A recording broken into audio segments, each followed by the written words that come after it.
Welcome to the channel. Today we delve into the narrative behind The Long Shadow of the Throne, a tale told in ashes and starlight, exploring the historical foundations and real-world influences reflected in its story. Don't forget to like, share, and subscribe for more historical journeys. Now, let's begin. The Boy on the Hills.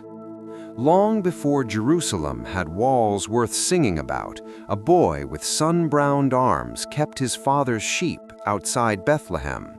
At night, the stars felt close enough to touch, and the silence was so complete that God seemed to speak in it. David learned to answer with a harp strung from olive wood. One day, a prophet poured oil on his head and said, "You will shepherd my people." David laughed because the only people he knew how to lead were sheep.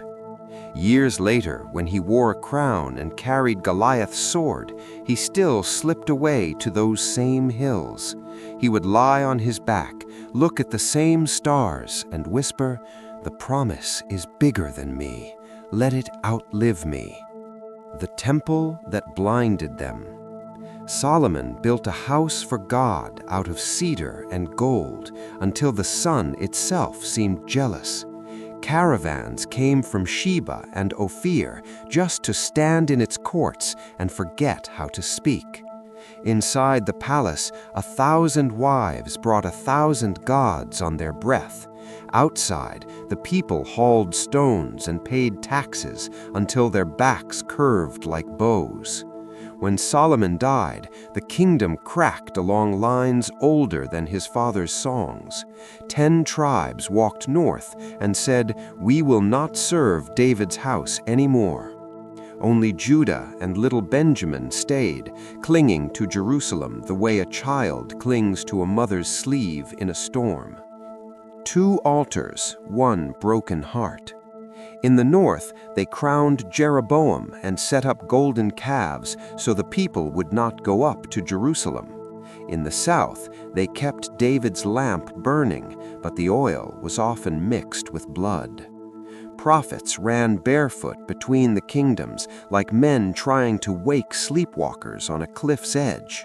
Elijah on Carmel, Amos in the marketplace, Hosea marrying a woman who kept leaving him because God said, "This is how I feel." Few listened, most laughed, some threw stones. The day the north vanished. In 722 BCE, the Assyrians came with bronze faces and iron discipline marched in. Samaria fell after 3 years of hunger, so fierce that mothers ate their own future. Whole tribes were chained and led east toward a horizon that swallowed them. The 10 tribes became a ghost story, the lost ones.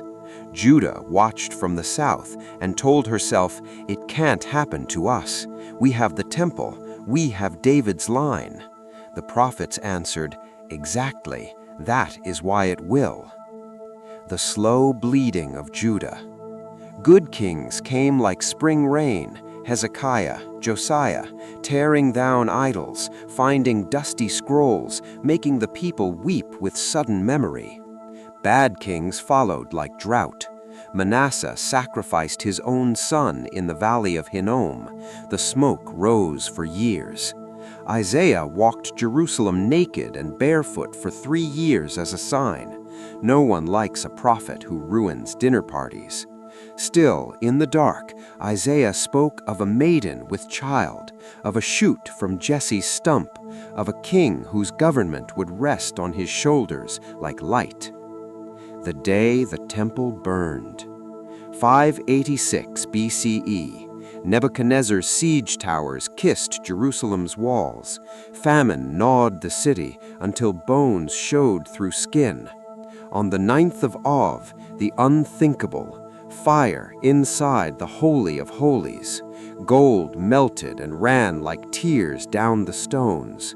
The ark, if it was still there, disappeared into legend. They marched the people away in chains. An old man carried a scroll of lamentations, still wet with ink. A young woman hid Isaiah's words inside her robe against her heart. By the rivers of Babylon. They sat where the Euphrates and the Tigris meet and tried to sing Zion's songs. The harps stayed silent on the willow trees. But the children were born who had never seen Jerusalem. To them the exiles told stories the way other people give bread. Once there was a shepherd king. Once there was a promise that cannot die. Dry bones can live again. And quietly, almost secretly, the shape of the hope came to take form in their telling. Not just a king, not just a conqueror, someone who would be wounded for them, someone who would carry their exiles home inside his own body, a servant, a lamb, a dawn, the seed beneath the snow. 70 years passed like a long-held breath. Cyrus the Persian opened his hand, and a remnant walked home over the bones of empires. They rebuilt the temple, smaller, humbler, and when the old men who remembered Solomon's glory saw it, they wept aloud. But the young ones who had never seen gold, they only knew the stories told by foreign rivers, and those stories burned brighter than any lost splendor. The hope that outlived the exile. The second temple never had the ark. It never had the same fire, but it had something new, an empty Holy of Holies speaking louder than any presence ever could. Room for the promise still on its way, room for the shepherd who is also the lamb, room for the king whose throne is a cross and whose crown is thorns, yet whose kingdom will not end.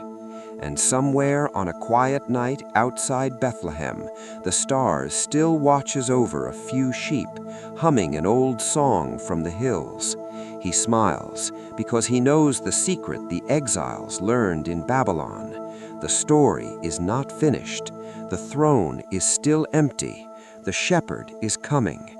And every tear shed by the rivers of exile has been stored in a bottle, waiting for the day he will pour them out as wine at the final feast. Until then, the promise stands, older than empires, younger than dawn. Your house and your kingdom shall endure forever before me. Your throne shall be established forever. And the seed is still growing.